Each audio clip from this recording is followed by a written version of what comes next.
many times the size, speed, force of the tsunami cannot be precisely estimated, even with all the science that we've developed, all the ocean buoys that have been put in place to get exact measurements of wave heights, etc. It's hard to tell exactly when and how big that wave will be. We're hoping for the best, obviously. Our visitors who are arriving at the Honolulu International Airport and others may find themselves in a holding pattern, not in the air, but on the ground in a safe place until all this passes.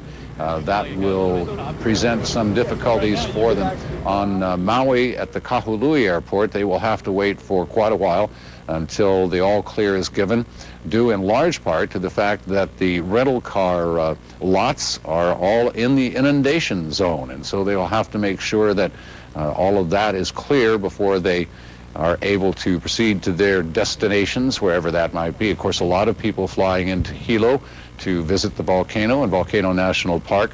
Again, all of these things on hold while we wait to see what Mother Nature has planned along the coastlines of all the islands. And once again, while we've focused on Oahu and on Hawaii Island, especially the southern portion, the fact is that all the islands are under tsunami warning, not an advisory, a warning. And you heard the sirens going off first thing this morning at 6 o'clock that indicated there was trouble on the way. This as the result of a huge earthquake in Chile, an 8.8 magnitude earthquake that happened overnight last night, our time, and a great deal of devastation there. The quake felt as far away as Brazil.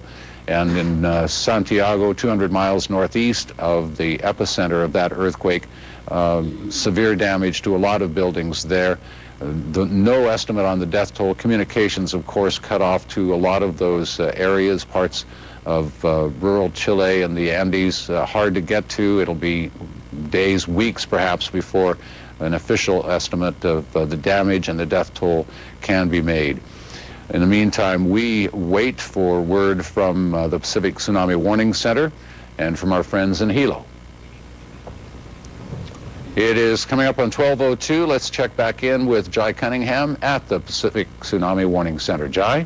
Kirk, Dr. Nathan Becker talking to us right now, oceanographer. So far, we're observing, as you are, the drainage and refilling of Hilo Bay, and we've measured on our sea level gauges. The first wave is about a meter higher than normal sea level, when it dropped back down to about a meter below sea level, and it's continuing to oscillate about every 20 minutes.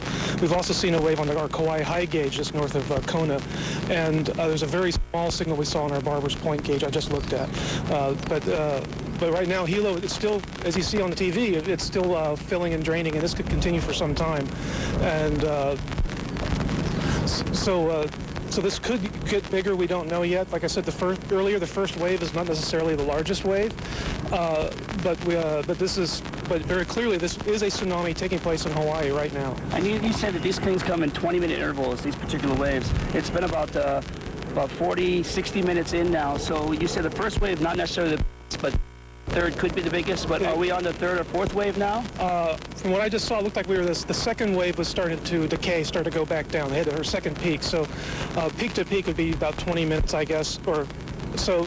I think only the second wave has come through so far. We're hearing about discoloration in the bay. Is that something that would be an apparent sign of sort of tsunami activity? Sure. These things can generate lots of currents, unusual currents in the water, in shallow water, and could be churning up the seabed there inside of Hilo Bay. That's probably what you're seeing. Any indication that perhaps this is a best-case scenario, considering what the worst was feared? A 6-foot wave hit the Marquesas Islands, and now we're not seeing the same heights here in Hilo? I'm going to be conservative and say we just don't know yet. This is something we have to wait and see. I would be very cautious about this. We could still see a larger wave. So what kind of monitoring is still going on? What's the timeline from here? When can people start to feel some sense of relief? When we start seeing smaller and smaller waves, and the waves start to decay in size and shrink, that's when we'll probably use that to decide to cancel, but we're not there yet. And what time period could that be in your previous experiences? Could this last another hour, another 2 hours? It's about an hour to 2 hour time frame in best case scenario. And did this officially start at 11:06 where you folks expected it, or did it start a little later? So that's... In Hilo is later because the tide gauge is inside the harbor, and that slows down the arrival of the wave to the gauge. So it was a little delayed from our prediction, which would apply, was the prediction at the arrival at the mouth of the harbor. So what time did that come in? I think it was about, I don't remember exactly, but I think it was like 5 to 10 minutes later, something like that. You mentioned the water being about a meter higher in Hilo. Have you heard any reports of any type of damage or debris or anything like that at all? Not in Hawaii. I have heard there's reports of damage in Ventura, California as a result of this tsunami. And what information can you tell us about that, sir? I don't know. I took the call and handed it to my director, but it was from the Alaska Tsunami Warning Center director who was getting those reports. And it's his responsibility for the U.S. mainland. All right, we're hearing from oceanographer Nathan Bedford to talk a little bit about what they have seen and some of the data that they are receiving at this time.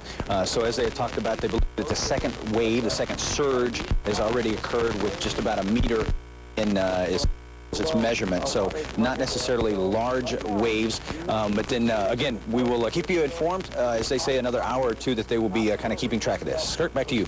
Kind of this Very good to have you out there at the Pacific. All right, you're Tsunami listening to Warning our Center. affiliate coverage there, KHOU. You heard from the oceanographer that was being interviewed there, talking about the first few waves, but the expectation is until they see waves diminish, that's when they will reassess the tsunami warning. But right now, all indications are, even though they haven't seen any large waves to hit the Hilo side of the Big Island, tsunami warning still very much being taken seriously. Our Jackie Jarris is in the Weather Center.